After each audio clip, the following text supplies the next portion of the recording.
মানুষের স্বভাব হলো এটাই যে তিনি নিজের প্রত্যেক পরিশ্রমের প্রতিফল প্রার্থনা করেন।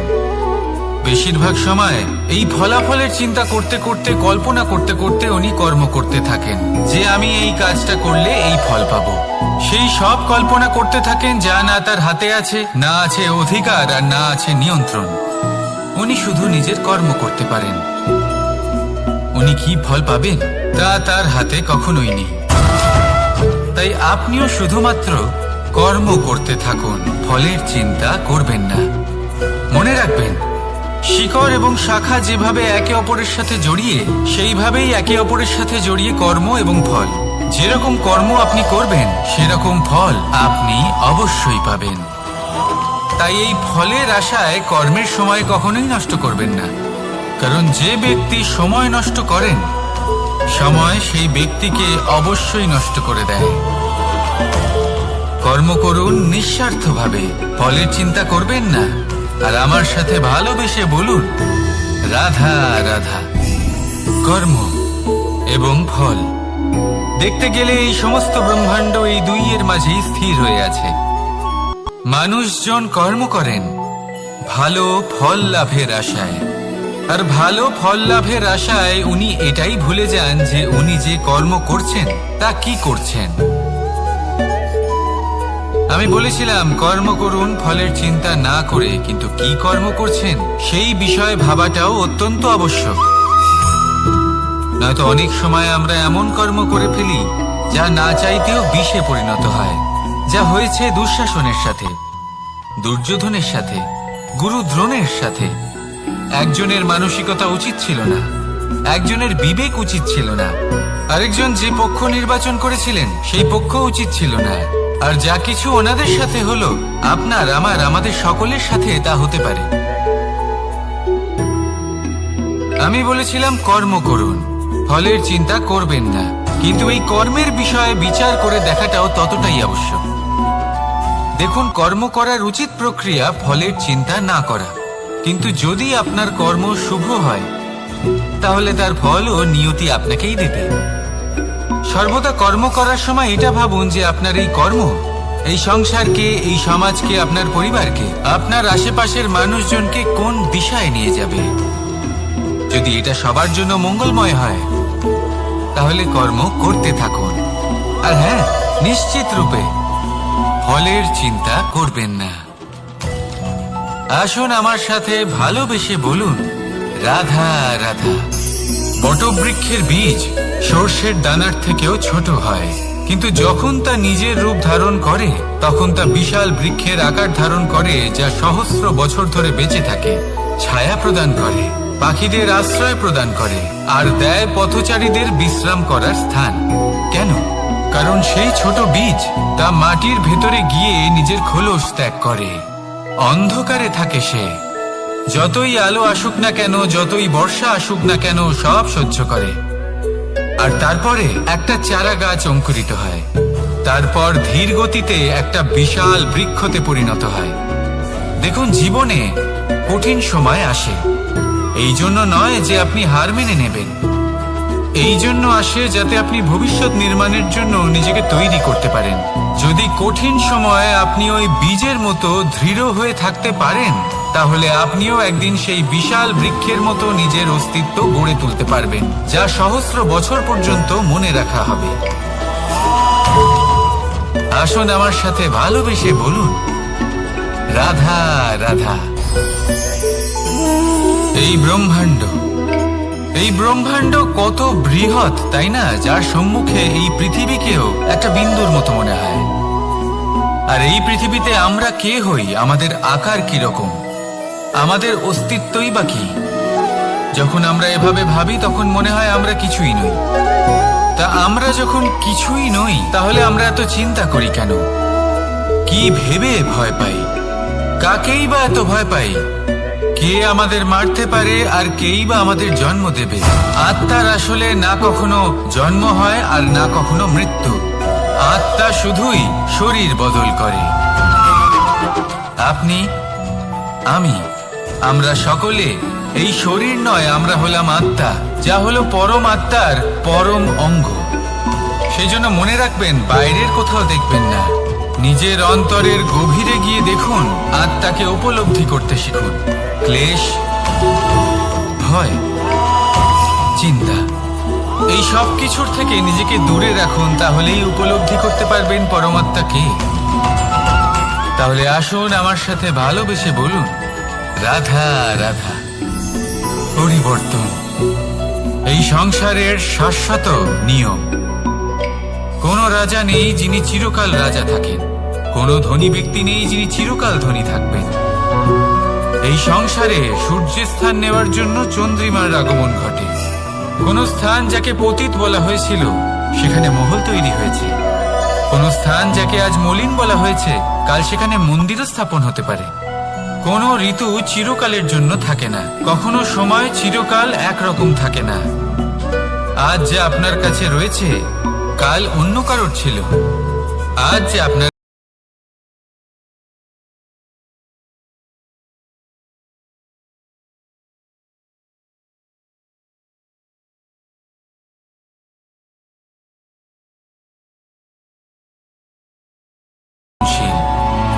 কিন্তু সেই পরিবর্তনকে দেখে ভয় পাওয়ার প্রয়োজন নেই, তাকে স্বাগত জানান। যদি আপনি হাসি মুখে সেই পরিবর্তনকে স্বাগত জানান, তাহলে এই পরিবর্তনও হাসি মুখে আপনার সাথে থাকবে। আসুন আমার সাথে ভালোবেসে বলুন, রাধা রাধা। সঞ্চয়। মানুষের যখন থেকে বোধ বুদ্ধি হয় সঞ্চয় করতে আরম্ভ করে দেন। সঞ্চয় করতে থাকেন ভোজনের, সঞ্চয় অর্থের, সঞ্চয় শক্তির। নিজের জন্য করেন, নিজের পরিবারের জন্য করেন, নিজের স্ত্রীর জন্য করেন, সন্তানের জন্য করেন, সন্তানের সন্তানের জন্য সঞ্চয় করেন। সঞ্চয় করার জন্য ওনার কাছে অনেক কারণ রয়েছে, কারণ উনি এটা ভাবেন যে এই সঞ্চিত শক্তির জন্য কেউ ওনার কোনো ক্ষতি করতে পারবে না। মানুষ ভুলে যান একটা গুরুত্বপূর্ণ কথা, এই সত্য, উনি এই সংসারে খালি হাতেই এসেছিলেন, আর এখান থেকে ওনাকে খালি হাতেই যেতে হবে। যা এখানকার তা এখানেই থেকে যাবে। আর যদি কিছু ওনার সাথে যায় তা হলো ওনার কর্ম, আর কিচ্ছু নয়।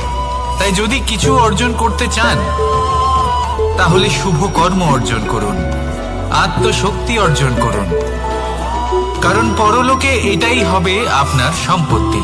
তাহলে কি এটা আপনি অর্জন করতে চান না? আসুন আর আমার সাথে ভালোবেসে বলুন, রাধা রাধা। সদিচ্ছা। দেখতে গেলে 3 অক্ষরে তৈরি এই শব্দ, কিন্তু সমস্ত ত্রিলোক তার উপরেই আধারিত। আপনি এই সংসারে এসেছেন, তখন অবশ্যই শ্বাস নেবেন, কিন্তু তার বদলে আপনাকে কিছু তো দিতেই হবে। আপনার উপর নির্ভর করছে আপনি কি দেবেন। কি দেবেন এই সংসারকে, এই সমাজকে, নিজের পরিবারকে, আর তার বদলে কি নেবেন?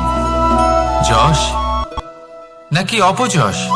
দেখুন, এক ছিল রাবণ, যে কিনা সমুদ্র পার করলো সীতাকে অপহরণ করার জন্য, আর এক ছিলেন রামচন্দ্র, যিনি সমুদ্র পার করেছিলেন, সেতু বানিয়ে গিয়েছিলেন সীতাকে ফিরিয়ে নিয়ে আসার জন্য। দুজনেই সমুদ্র পার করেছিলেন, শুধু পার্থক্য ছিল সদিচ্ছাকে বোঝার লক্ষ্যে। অনেক মানুষের যাত্রা একরকম হতেই পারে, কিন্তু আনন্দ তখনই লাভ করবেন যখন লক্ষ্য শুভ হবে, মহান হবে। এই লক্ষ্য দিয়ে এই সংসারের কল্যাণ হবে এবং মানুষের সম্মান হবে। যদি আপনার সংকল্প উচিত হয় তাহলে আপনার লক্ষ্য উচিতই হবে, নয়তো শুধুমাত্র বিনাশ হবে। আর উচিত এটাই হবে যে বিনাশের হাত থেকে যেন নিজেকে বাঁচানো যায়, কি বলেন? তাই জীবনে যে লক্ষ্য স্থির করছেন মনে রাখবেন তা যেন শুভ লক্ষ্য হয়। যদি এরকম হয় তাহলে আপনার যাত্রা, আপনার জীবন দুটোই শুভময় হবে। আসুন আর আমার সাথে ভালোবেসে বলুন, রাধা রাধা। সুরক্ষা। এই সুরক্ষা আসলে কি? এটা কি কোনো কবচ নাকি কোনো সীমা? এই সুরক্ষা আসলে অন্য কিছু। আমাদের মাতা পিতা, আমাদের প্রিয়জন, আমাদের বন্ধু, এই সমাজ, আমাদের শুভাকাঙ্ক্ষী, আমাদের আত্মীয়, এনারা সবাই আমাদের জীবনে কোনো না কোনো ভাবে সুরক্ষা দিয়ে থাকেন, একটা কবচ দিয়ে থাকেন কোনো না কোনো রূপে। কিন্তু দেখতে গেলে আমাদের পরাক্রমের পথে, আমাদের বীরত্বের পথে, আমাদের সাহসের পথে এই সুরক্ষাই সব থেকে বড় বাধা হয়ে দাঁড়ায়। একবার ভেবে দেখুন, যদি আপনি কোনো সুরক্ষাই না পান, বা যদি আপনি এই সুরক্ষা ভেঙে বাইরে আসতে পারেন, তাহলে আপনার বীরত্ব চরম সীমায় পৌঁছে যায়। কেন? কারণ তখন আপনি জানেন যে এই সংসারের সম্মুখীন আমাদের নিজেদেরই হতে হবে। আপনি বুঝে যান যে শত্রুর সম্মুখীন এবার নিজের বলের দ্বারা, নিজের পরাক্রমের দ্বারা, নিজের সাহসের দ্বারা করতে হবে। আর তখন আমাদের মনের মধ্যে এই শক্তি জাগ্রত হয়। এই শক্তি অন্তরেই বসবাস করে। শুধু এটা চিনে নিতে হবে, একে জাগ্রত করতে হবে। আর এটা সুরক্ষা ভেঙে যাওয়ার পরেই সম্ভব হয়। আর যারা নিজের শক্তি সম্পর্কে জানেন, যিনি নিজেই জানেন তিনি কতটা শক্তিশালী, তিনি নিজেই নিজের সুরক্ষা কবচ চিরকালের মতো ভেঙে ফেলে দেন, ঠিক কর্ণের মতো। আর তারপরে দেখুন, আপনার পরাজয় হোক বা বিজয়ী হোক না কেন, সেটাই অনেক বড় হয়, সেটাই প্রশস্ত হয়ে থাকে। সেই জন্য ত্যাগ করুন নিজের ভয়কে, নিজের আশেপাশের এই সুরক্ষা চক্রকে ভেঙে ফেলুন। আর সম্মুখীন হন এই সংসারের নিজের শত্রুর সম্মুখীন হন। পরাক্রমের এই অঙ্কুর, তা অঙ্কুরিত হওয়ার জন্য বীজের উপরের এই কবচ, এটা ভেঙে যাওয়া অতি আবশ্যক। আসুন আমার সাথে ভালোবেসে বলুন, রাধা রাধা। যখন আমরা হাঁটতে থাকি আর আমাদের পায়ে কাঁটা বিঁধে যায়, তখন মুখ দিয়ে আহ বেরিয়ে আসে, কান্না চলে আসে, আর অনেক সময় অভিশাপও বেরিয়ে আসে। কিন্তু আমরা কি কখনো এটা এইভাবে দেখেছি, এইভাবে ভেবেছি যে আমরা যে পথে চলেছি সেই পথে কাঁটা বিঁধেছে, নাকি আমরা সেই পথ নির্বাচন করেছি যাতে শুধুই কাঁটা রয়েছে? নাকি আমরা এভাবে ভেবে দেখেছি যে এই কাঁটা আমাদের কষ্ট দিতে এসেছে, নাকি এটা আমরাই বিছিয়ে রেখেছিলাম? সাবধান থাকা উচিত ছিল, কারণ কাঁটা বিঁধলে যন্ত্রণা হবে, চিৎকার করে ফেলতে পারি, মুখ থেকে অভিশাপও বেরিয়ে আসতে পারে। কিন্তু এই অভিশাপ শুধুমাত্র আমাদের তরফ থেকে অভিশাপ হয়, সামনের ব্যক্তিটির ওপরও নির্ভর করে। এবার সেই ব্যক্তি যদি এমন হয় যে ফুল আর কাঁটা এই দুই সমানভাবে গ্রহণ করতে পারে, তার কাছে অভিশাপও বরদানে পরিণত হয়। শেষ পর্যন্ত ব্যাপারটা দাঁড়ায় ভাবনা, চিন্তা, দৃষ্টিভঙ্গির ওপর। কারণ আপনার এই ভাবনাই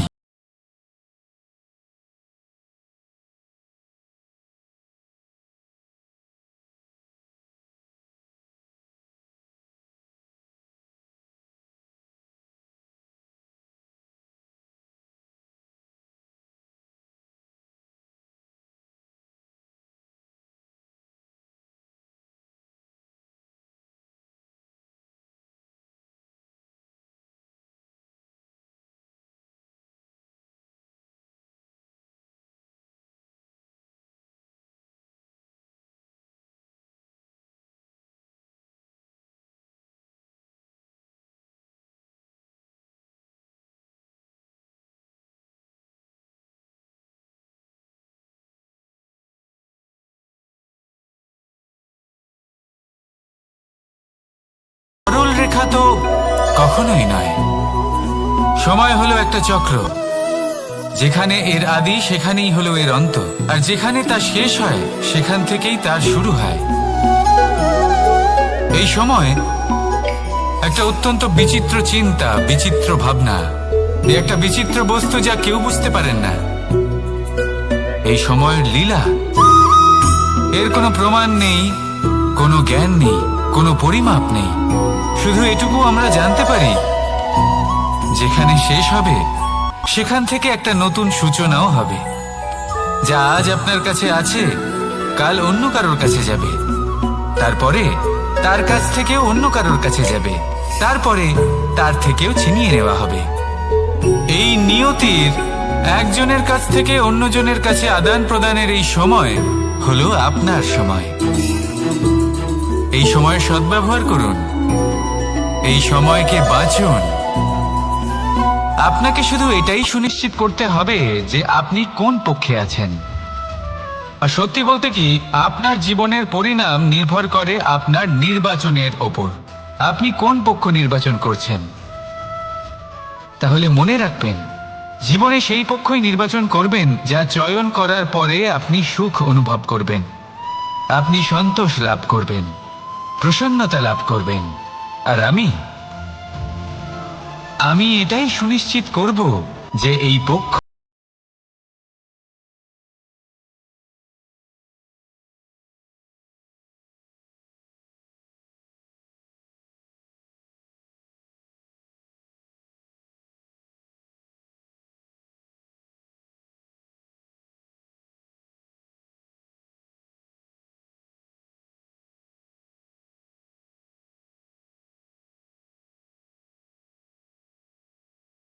চাই। অনেক সময় আপনি কোনো ব্যক্তিকে এটা বলতে শুনবেন যে আমি আমার নিজের উপরে গর্ব করি, আমি নিজেকে নিয়ে গর্ব করি, আমি খুব ভালোভাবে আমার মা বাবার সেবা করি, ওনাদের আমি সবসময় সুখী রাখি, ওনাদের আমি একটা বাড়ি দিয়েছি, সকল সুখ সুবিধা দিয়েছি, ওনাদের জীবনে প্রত্যেক জিনিস দিয়েছি আর দেব যা তাদের প্রয়োজন। এবার আমাকে বলুন যে আপনি কে হন। আপনি হলেন সেই বীজ যা আপনার মাতা পিতা রোপণ করেছেন। আপনার মা বাবাই আপনাকে এই সংসারে জন্ম দিয়েছেন। এবার এইসব কথার কি তাৎপর্য? এই হলো সেই ব্যক্তির দৃষ্টিভঙ্গি। এবার দেখা যাক এই প্রকৃতি আমাদের কি শেখায়। কখনো কোনো গাছ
ভাবনা, যদি এটা আপনার মনে থাকে তাহলে আপনি নিজের মনেই যন্ত্রণার একটা বিশাল বৃক্ষ রোপণ করছেন, এটা মনে রাখবেন।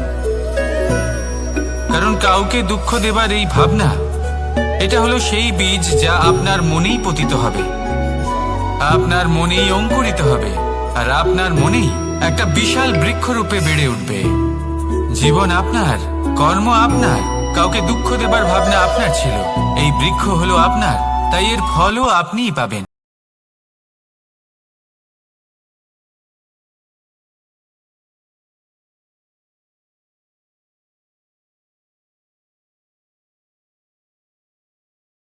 থাকে যদি সেই জায়গায় আপনি এটা ভাবেন যে আমি কাউকে সুখী করে তুলতে চাই, কাউকে সুখ প্রদান করতে চাই, তাহলে তারও বীজ আপনার মনেই রোপণ হবে, বৃক্ষে পরিণত হবে, যার ফলও আপনিই পাবেন। এখানে বিষয়টা হলো শুধু মানসিকতার চিন্তা, যা সত্য হয়ে আপনার সামনে আসে। তাহলে এই মানসিকতা শুভ করুন, সবার জন্য মঙ্গল কামনা করুন। অন্যের মনে আপনার জন্য ভালো চিন্তা থাকুক বা না থাকুক, আপনি সবার জন্য শুভ চিন্তা করে কর্ম করতে থাকুন, তাহলে আপনার সাথেও ভালোই হবে।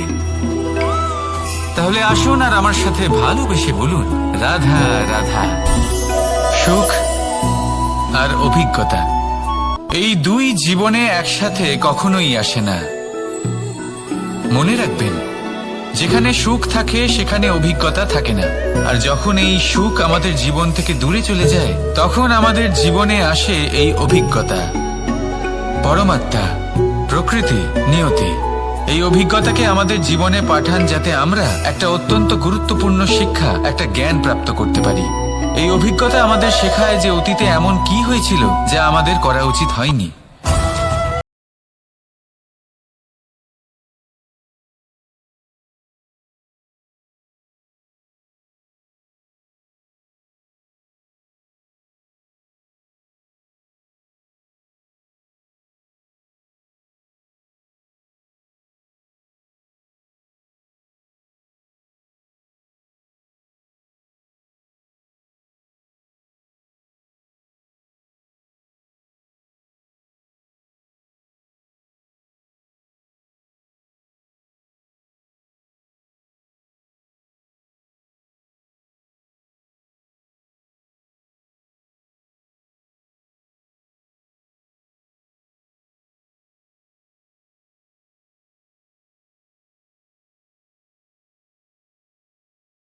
প্রার্থনা করেন।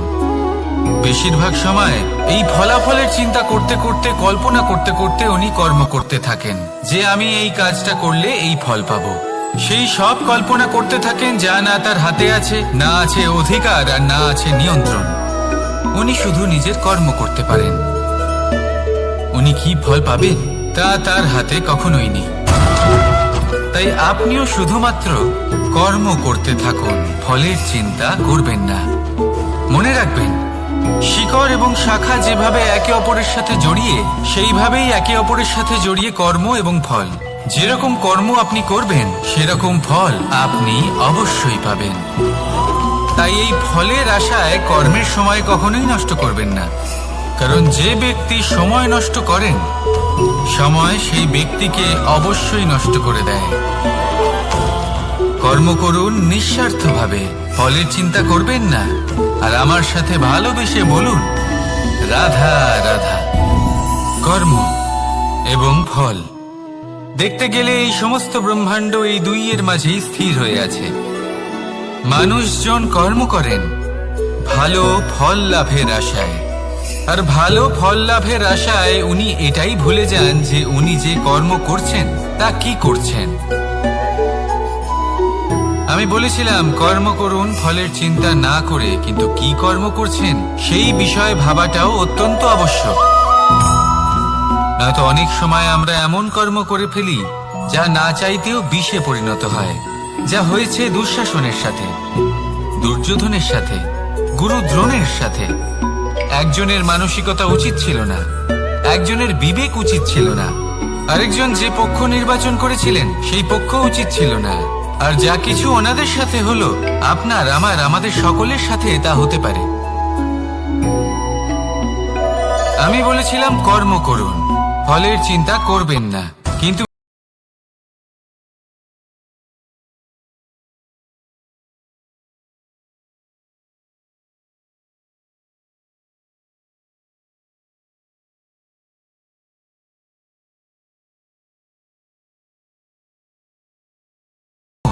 এই সংসারকে, এই সমাজকে, আপনার পরিবারকে, আপনার আশেপাশের মানুষজনকে কোন দিশায় নিয়ে যাবে। যদি এটা সবার জন্য মঙ্গলময় হয় তাহলে কর্ম করতে থাকুন। আর হ্যাঁ, নিশ্চিত রূপে ফলের চিন্তা করবেন না। আসুন আমার সাথে ভালোবেসে বলুন রাধা রাধা। বটবৃক্ষের বীজ সর্ষের দানার থেকেও ছোট হয়, কিন্তু যখন তা নিজের রূপ ধারণ করে তখন তা বিশাল বৃক্ষের আকার ধারণ করে, যা সহস্র বছর ধরে বেঁচে থাকে, ছায়া প্রদান করে, পাখিদের আশ্রয় প্রদান করে, আর দেয় পথচারীদের বিশ্রাম করার স্থান। কেন? কারণ সেই ছোট বীজ তা মাটির ভেতরে গিয়ে নিজের খোলস ত্যাগ করে। অন্ধকারে থাকে সে, যতই আলো আসুক না কেন, যতই বর্ষা আসুক না কেন, সব সহ্য করে।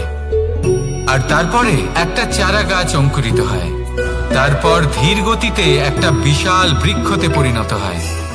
দেখুন, জীবনে কঠিন সময় আসে, এই জন্য নয় যে আপনি হার মেনে নেবেন, এই জন্য আসে যাতে আপনি ভবিষ্যৎ নির্মাণের জন্য নিজেকে তৈরি করতে পারেন। যদি কঠিন সময়ে আপনি ওই বীজের মতো দৃঢ় হয়ে থাকতে পারেন, তাহলে আপনিও একদিন সেই বিশাল বৃক্ষের মতো নিজের অস্তিত্ব গড়ে তুলতে পারবেন, যা সহস্র বছর পর্যন্ত মনে রাখা হবে। আসুন আমার সাথে ভালোবেসে বলুন রাধা রাধা। এই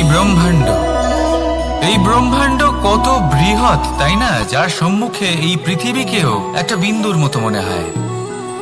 আর এই পৃথিবীতে আমরা কে হই, আমাদের আকার কিরকম, আমাদের অস্তিত্বই বা কি? যখন আমরা এভাবে ভাবি তখন মনে হয় আমরা কিছুই নই।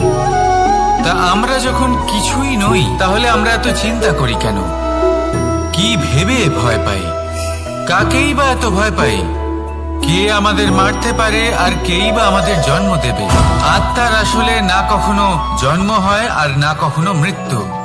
আত্মা শুধুই শরীর বদল করে। আপনি, আমি, আমরা সকলে এই শরীর নয়, আমরা হলাম আত্মা, যা হলো পরম আত্মার পরম অঙ্গ। সেজন্য মনে রাখবেন, বাইরের কোথাও দেখবেন না, নিজের অন্তরের গভীরে গিয়ে দেখুন, আত্মাকে উপলব্ধি করতে শিখুন। ক্লেশ, ভয়, চিন্তা, এই সব কিছুর থেকে নিজেকে দূরে রাখুন, তাহলেই উপলব্ধি করতে পারবেন পরমাত্মা কে। তাহলে আসুন আমার সাথে ভালোবেসে বলুন, রাধা রাধা। পরিবর্তন এই সংসারের শাশ্বত নিয়ম। কোন রাজা নেই যিনি চিরকাল রাজা থাকেন, কোন ধনী ব্যক্তি নেই যিনি চিরকাল ধনী থাকবেন। এই সংসারে সূর্যের স্থান নেওয়ার জন্য চন্দ্রিমার আগমন ঘটে। কোন স্থান যাকে পতিত বলা হয়েছিল সেখানে মহল তৈরি হয়েছে। কোন স্থান যাকে আজ মলিন বলা হয়েছে কাল সেখানে মন্দিরও স্থাপন হতে পারে। কোন ঋতু চিরকালের জন্য থাকে না, কখনো সময় চিরকাল একরকম থাকে না। আজ যে আপনার কাছে রয়েছে কাল অন্য কারোর ছিল, আজ যে আপনার কাছে রয়েছে কাল তা অন্য কারোর কাছে চলে যাবে। আপনার সাথে কিছু থাকলে তা হলো আপনার কর্ম, কিন্তু সেই কর্মের পরিণামও আপনার নয়। আপনি শুধু কর্ম করুন, বাকি সবকিছুই পরিবর্তনশীল। কিন্তু সেই পরিবর্তনকে দেখে ভয় পাওয়ার প্রয়োজন নেই, তাকে স্বাগত জানান। যদি আপনি হাসি মুখে সেই পরিবর্তনকে স্বাগত জানান, তাহলে এই পরিবর্তনও হাসি মুখে আপনার সাথে থাকবে। আসুন আমার সাথে ভালোবেসে বলুন, রাধা রাধা। সঞ্চয়। মানুষের যখন থেকে বোধবুদ্ধি হয় সঞ্চয় করতে আরম্ভ করে দেন। সঞ্চয় করতে থাকেন ভোজনের, সঞ্চয় অর্থের, সঞ্চয় শক্তির। নিজের জন্য করেন, নিজের পরিবারের জন্য করেন, নিজের স্ত্রীর জন্য করেন, সন্তানের জন্য করেন, সন্তানের সন্তানের জন্য সঞ্চয় করেন। সঞ্চয় করার জন্য ওনার কাছে অনেক কারণ রয়েছে, কারণ উনি এটা ভাবেন যে এই সঞ্চিত শক্তির জন্য কেউ ওনার কোনো ক্ষতি করতে পারবে না। মানুষ ভুলে যান একটা গুরুত্বপূর্ণ কথা, এই সত্য, উনি এই সংসারে খালি হাতেই এসেছিলেন, আর এখান থেকে ওনাকে খালি হাতেই যেতে হবে। যা এখানকার তা এখানেই থেকে যাবে। আর যদি কিছু ওনার সাথে যায় তা হলো ওনার কর্ম, আর কিচ্ছু নয়। তাই যদি কিছু অর্জন করতে চান তাহলে শুভ কর্ম অর্জন করুন, আত্মশক্তি অর্জন করুন, কারণ পরলোকে এটাই হবে আপনার সম্পত্তি। তাহলে কি এটা আপনি অর্জন করতে চান না? আসুন আর আমার সাথে ভালোবেসে বলুন, রাধা রাধা। সদিচ্ছা। দেখতে গেলে 3 অক্ষরে তৈরি এই শব্দ, কিন্তু সমস্ত ত্রিলোক তার উপরেই আধারিত।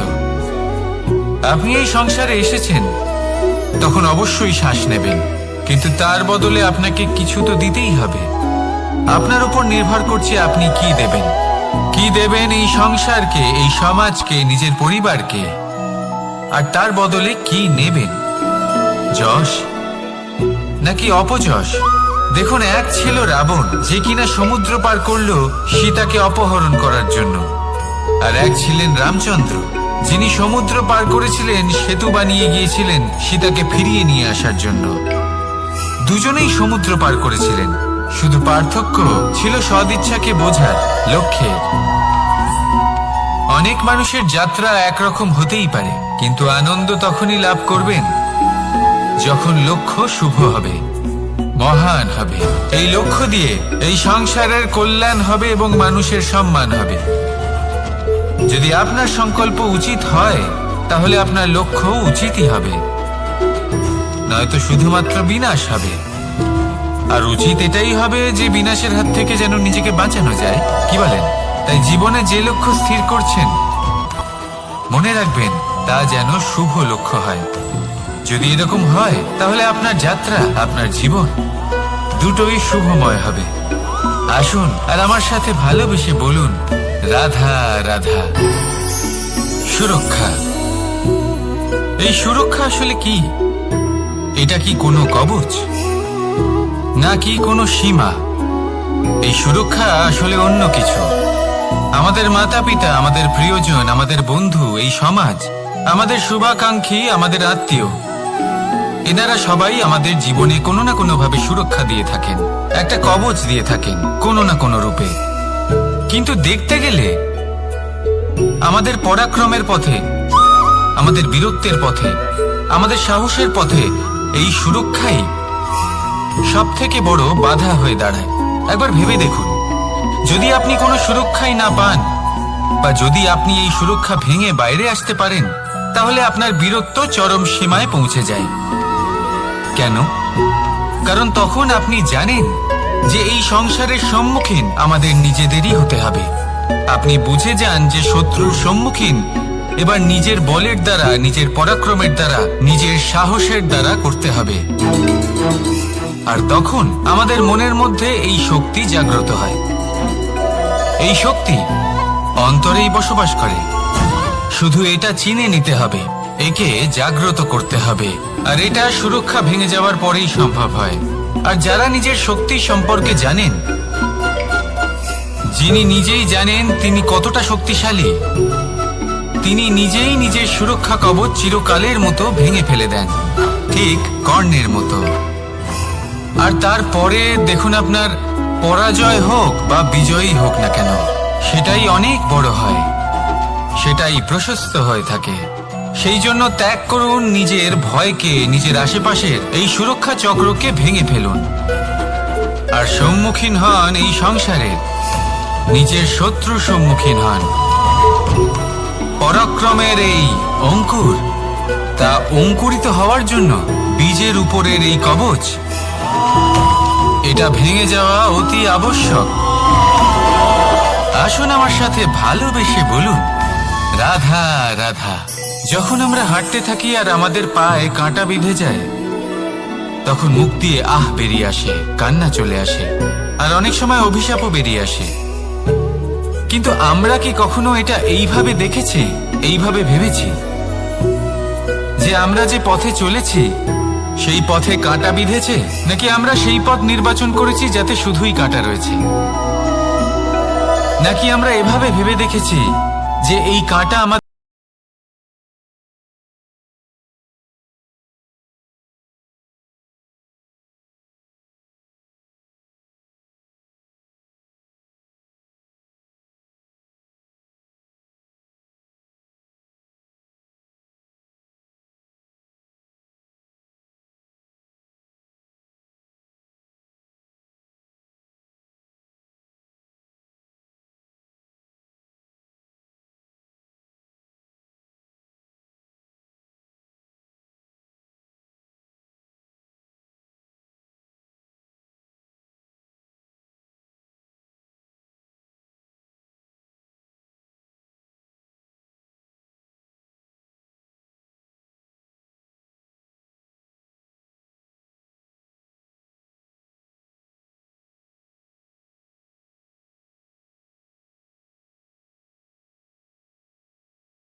একটা সরল রেখা তো কখনোই নয়। সময় হলো একটা চক্র, যেখানে এর আদি সেখানেই হলো এর অন্ত, আর যেখানে তা শেষ হয় সেখান থেকেই তার শুরু হয়। এই সময় একটা অত্যন্ত বিচিত্র চিন্তা, বিচিত্র ভাবনা, একটা বিচিত্র বস্তু যা কেউ বুঝতে পারেন না। এই সময়ের লীলা, এর কোনো প্রমাণ নেই, কোনো জ্ঞান নেই, কোনো পরিমাপ নেই। শুধু এটুকু আমরা জানতে পারি, যেখানে শেষ হবে সেখান থেকে একটা নতুন সূচনাও হবে। যা আজ আপনার কাছে আছে কাল অন্য কারোর কাছে যাবে, তারপরে তার কাছ থেকেও অন্য কারোর কাছে যাবে, তারপরে তার থেকেও ছিনিয়ে নেওয়া হবে। এই নিয়তির একজনের কাছ থেকে অন্যজনের কাছে আদান প্রদানের এই সময় হলো আপনার সময়। এই সময়ের সদ্ব্যবহার করুন, এই সময়কে বাঁচুন। আপনাকে শুধু এটাই সুনিশ্চিত করতে হবে যে আপনি কোন পক্ষে আছেন। আর সত্যি বলতে কি, আপনার জীবনের পরিণাম নির্ভর করে আপনার নির্বাচনের ওপর। আপনি কোন পক্ষ নির্বাচন করছেন? তাহলে মনে রাখবেন, জীবনে সেই পক্ষই নির্বাচন করবেন যা চয়ন করার পরে আপনি সুখ অনুভব করবেন, আপনি সন্তোষ লাভ করবেন, প্রসন্নতা লাভ করবেন।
প্রতিশোধ অথবা কাউকে দুঃখ দেওয়ার ভাবনা, যদি এটা আপনার মনে থাকে তাহলে আপনি নিজের মনেই যন্ত্রণার একটা বিশাল বৃক্ষ রোপণ করছেন, এটা মনে রাখবেন। কারণ কাউকে দুঃখ দেবার এই ভাবনা, এটা হলো সেই বীজ যা আপনার মনেই পতিত হবে, আপনার মনেই অঙ্কুরিত হবে, আর আপনার মনেই একটা বিশাল বৃক্ষরূপে বেড়ে উঠবে। জীবন আপনার, কর্ম আপনার, কাউকে দুঃখ দেবার ভাবনা আপনার ছিল, এই বৃক্ষ হলো আপনার, তাই এর ফলও আপনিই পাবেন, যা গ্রহণও আপনাকেই করতে হবে। মনে রাখবেন, যে মানুষ এটা ভাবে যে আমি ওকে দুঃখ দেব, ওকে কষ্ট দিতে চাই আমি, সেই মানুষই দুঃখ আর কষ্ট পেয়ে থাকে। যদি সেই জায়গায় আপনি এটা ভাবেন যে আমি কাউকে সুখী করে তুলতে চাই, কাউকে সুখ প্রদান করতে চাই, তাহলে তারও বীজ আপনার মনে